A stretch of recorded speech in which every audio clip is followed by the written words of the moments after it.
Grande entusiasmo e grande partecipazione sono questi gli ingredienti di una ormai tradizione dell'Oratorio Don Guanella che da anni porta avanti con successo il Grest nel periodo estivo. Ecco, quali programmi per quest'anno?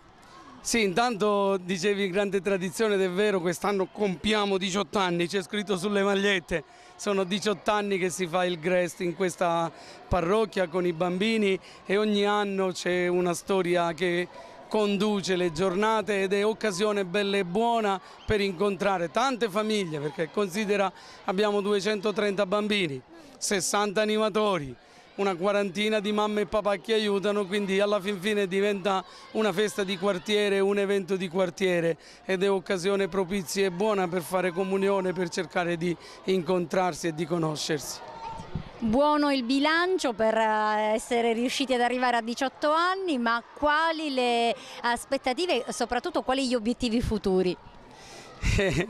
Già conservare le tradizioni buone è un obiettivo grandioso. Certo, siamo qui sotto il cielo di Dio e io sono convinto che tutte le iniziative col tempo crescono e anche questa iniziativa del Grest può diventare migliore, magari con più settimane o con l'attenzione ai bimbi più piccoli, che quest'anno per esempio i bimbi piccoli di 5 anni non abbiamo potuto prenderli, però nel nostro cuore c'è l'intenzione di fare in futuro qualcosa anche per loro. Giorno 11 è partito qui all'Oratorio Don Guanella il Grest, ecco, fino a quando durerà e cosa c'è in programma? Durerà fino al giorno 23, mentre il giorno 24 ci sarà la sera conclusiva, dove ci saranno i spettacoli delle varie classi. Infatti i bambini vengono divisi in classi, la mattina per tipo dalla prima alla quinta elementare e il pomeriggio invece per età. Quindi si conclude il giorno 23 con la gita stamattina e la domenica ci sarà la festa. Per voi animatori che esperienza è il Grest? È un'esperienza di formazione anche personale, perché qui anche noi ci divertiamo, è un'esperienza di formazione culturale, di animazione pure. Tu vieni qui tutti i pomeriggi? Sì. E cosa fai?